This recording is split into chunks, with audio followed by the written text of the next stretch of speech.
I was just doing a regular haul, or so I thought. It was late October, one of those cold nights where the air bites at your skin and the fog hangs so thick you feel like you're driving through a dream. I'd been on the road for hours, hauling a load from Chicago to Atlanta. It was routine work for me. I've been driving trucks for over a decade, and let me tell you, I've seen it all. Bad weather, near misses, strange folks at truck stops. But that night, that was something else entirely. I've always been the kind of guy who likes to keep things logical. Ghost stories, urban legends. Nah, those were for campfires and people with too much imagination. The road is predictable. You follow the map, you get where you're going. But that night, somewhere deep in the Appalachian Mountains, the road became anything but predictable. It started small. My GPS glitched. At first, the map just froze, the little arrow stuck in place. I tapped the screen, muttered a curse, and kept going. Then, the route disappeared entirely, replaced by static. "Great," I said, smacking the dashboard. "Just what I need." That's when I saw the sign.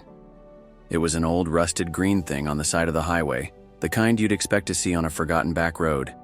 It read, "Exit 42, Willow," in faded white letters.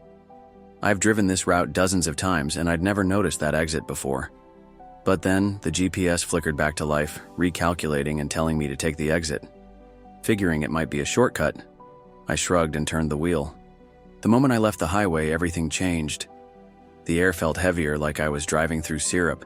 The road was cracked and overgrown, lined with trees that loomed like skeletons in the dark. My headlights barely cut through the murk, and the world outside the cab was dead silent. No crickets, no wind, just the low rumble of my engine. As I rolled into what looked like a small town, I started to feel uneasy. It wasn't just the darkness or the eerie quiet. The place looked abandoned. The buildings were old, their paint peeling and windows shattered. There were no cars, no lights in the windows, no signs of life. It was as if the entire town had been frozen in time. I pulled my rig to a stop in the middle of the square and climbed out, my boots crunching on gravel. "Hello?" I called, my voice echoing off the empty storefronts. Nothing. My breath puffed out in white clouds as the cold seemed to seep into my bones. I grabbed my phone, but there was no signal. The GPS on my dashboard had gone back to static. Something about the silence felt wrong, like the town itself was holding its breath. I decided to take a look around. Across the square, I spotted a diner. Its neon open 24/7 sign hung crookedly in the window, flickering faintly. Inside, the booths were intact, the counters spotless. There was even a pot of coffee on the burner, steam curling up from the spout. But no one was there. Next, I walked over to a hardware store. Its glass door was shattered, but the shelves were fully stocked. Tools, paint, even a display of fresh batteries. Everything was untouched, as if the last customer had walked out decades ago and never returned. Then I saw it, a shadow moving across the street. My heart leapt into my throat as I whipped around, flashlight in hand. "Who's there?" I shouted. The beam of light cut through the fog, but I saw nothing. Just the empty street, lined with crumbling buildings. Still, I couldn't shake the feeling that I was being watched. As I turned to head back to my truck, I noticed a figure sitting on the steps of the library. He was hunched over, wearing a flannel shirt and jeans. His hair was messy, his face pale. "Hey," I called out, approaching cautiously. "You okay?" The man looked up, his eyes sunken and hollow. "You shouldn't be here," he said, his voice barely above a whisper. I stopped in my tracks. "What do you mean? Where is everyone?" He shook his head. "I don't know. I've been here for 4 days. Took the same exit you did. Thought it was a shortcut. Now I'm stuck." A chill ran down my spine. "Stuck?" He nodded. "Try to leave. Every road loops back here. No matter which direction you go, you end up right back in this square." I wanted to argue, to tell him he was wrong, but something in his expression stopped me. It was the look of a man who had already tried everything and failed. "What's your name?" I asked. "Evan," he said. "And you?" "Ray." We decided to team up, gather supplies, and figure out what was going on. Our first stop was the grocery store, a small brick building with a faded sign that read, "Willow Market." To our shock, the shelves were fully stocked. Fresh produce, bottled water, canned goods, it was all there untouched. "This doesn't make sense," I muttered, tossing supplies into a cart. "Who's restocking this place?" Evan shrugged. I stopped trying to make sense of it. This town doesn't follow any rules. We loaded up my truck and decided to check out the gas station on the edge of town. There, we found an old pickup truck parked under a collapsed awning. The thing was rusty but intact, and when I popped the hood, the engine looked brand new. But when I turned the key, it wouldn't start. It was like the town itself was keeping us trapped. Frustrated, I slammed the hood of the pickup shut. "It's like the damn thing knows we're trying to leave," I muttered. Evan leaned against the truck, his arms crossed, looking more resigned than surprised. "You think it's the town?" he asked. "Or whatever's controlling it?" I didn't have an answer. Everything about this place defied explanation. "Let's head back to the square," I said. "My truck's practically running on fumes at this point. If we can't leave by vehicle, maybe there's something else we're missing." We walked in silence back to the square, the eerie quiet pressing in around us. Every so often, I'd catch movement out of the corner of my eye. A flicker of shadow, a shape darting between buildings. But whenever I turned my flashlight, there was nothing. Just the fog curling around the darkened streets. Back at the square, Evan suggested we check the police station. "If anyone left records behind, they'd be there," he said. It was a solid idea, so we made our way to the small brick building marked Willow Police Department. The door creaked loudly as I pushed it open, the sound echoing in the stillness. Inside, the air was stale, thick with the scent of mildew and dust. Desks were cluttered with old papers, coffee mugs sat abandoned, their contents long since evaporated. A calendar on the wall caught my eye. It read 2034. 2034? I said aloud. "That's a decade from now." Evan walked over and frowned. "Maybe it's a mistake," he said, but his tone suggested he didn't believe it either. We sifted through the papers, trying to make sense of what we were seeing. Most of it was mundane parking tickets, petty theft reports.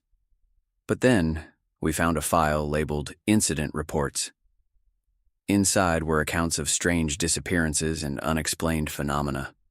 One report mentioned a hole in the school's basement, discovered during renovations. It described workers experiencing nausea, hallucinations, and a strange pull toward the hole, as if it were calling to them. "This has to be it," Evan said, holding up the file. "The answers we're looking for are in that basement." "Or more questions," I muttered. But what choice did we have? Every road led back here.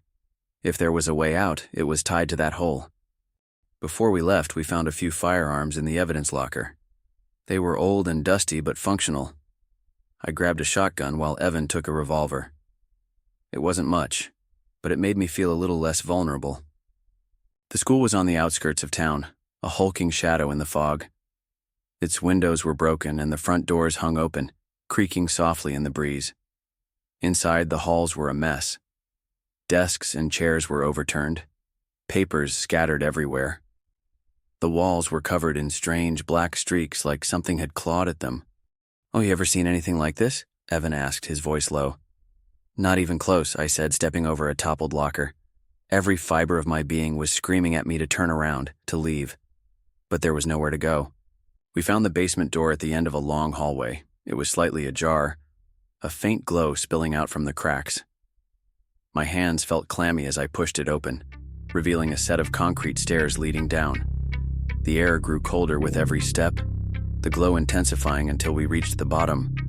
The basement was cluttered with military equipment and crates of supplies, hazmat suits, and devices I didn't recognize. Radiation meters blinked ominously on a table, their readings fluctuating wildly. And then there was the hole. It was unlike anything I'd ever seen, a swirling vortex of light and shadow pulsating with an unearthly energy. The edges shimmered like heat waves, distorting everything around it. It seemed alive, breathing, waiting. "This is it," Evan said, his voice trembling. I nodded. We suit up. The hazmat suits were bulky and uncomfortable, but as I zipped mine up, I felt a small measure of protection. Together, we approached the hole, the energy making my skin prickle even through the suit. "Ready?" I asked. Evan hesitated, then nodded. "Let's do this." We stepped into the vortex. The light was blinding, enveloping us completely. For a moment, I felt weightless, as though I were floating in a sea of pure energy. Then, everything went black. When I came to, all I could hear was the beeping of a heart monitor. A bright light was shining in my eyes, and a voice was saying, "He's awake." Disoriented, I tried to sit up, but a hand gently pushed me back down. "Take it easy," the voice said. It belonged to a doctor, his face blurred by the brightness of the room. "You've been through a lot." "Where am I?" I croaked, my throat dry. "You're in the hospital," the doctor said. "You were in a plane crash. You've been in a coma for 4 months." A plane crash? None of it made sense. "But I'm a truck driver," I said. "I was in a town, Willow. There was a hole." The doctor frowned. "Willow? I don't know what you're talking about, but you weren't alone. There was another survivor." My heart skipped a beat. "Who?" "Evan," the doctor said. The name hit me like a punch to the gut. As I recovered, I asked to see him. When we finally reunited, the first thing I asked was, "Do you remember?" Evan nodded, his eyes haunted. Every detail. We didn't know each other before the crash, but somehow we shared the same experience and the life we'd lived in that strange, desolate town. It felt more real than the hospital room we were sitting in. As Evan and I exchanged uneasy glances, a nurse walked in with a clipboard. "Mr. Ray, I'm just going to check your vitals," she said, giving me a polite smile. Then she turned to Evan. "You'll need to head back to your room soon." Evan frowned. "My room?" The nurse paused, her expression unreadable. "Yes," she said slowly, almost hesitantly. "You're in room 42, just down the hall." The air in the room seemed to drop 10 degrees. Evan and I locked eyes, the same thought passing between us. Room 42? The number from the exit sign in Willow. Before either of us could respond, the nurse's pager beeped, and she excused herself quickly, leaving us alone again. Evan's face was pale, his voice barely a whisper. "Do you think we ever left?" I didn't have an answer. All I could do was stare at the door, half expecting to see that shadowy figure from the town step through. Because deep down, I knew something wasn't right. And whatever it wasn't finished with us yet. As we sat in silence, the fluorescent lights above us flickered briefly, and the hospital room felt different. I couldn't put my finger on it until I noticed the view outside the window. What should have been the city skyline was instead an endless expanse of fog, with faint shapes moving in the distance. Shapes that didn't look human. Evan followed my gaze, his breath hitching. "Ray," he said, his voice trembling. "This isn't the hospital." I turned back to him, my heart pounding in my chest, and for the first time I noticed the faint glow of a number etched into the wall above the door. 42. The shadowy figure didn't step through the door because we were already back in Willow.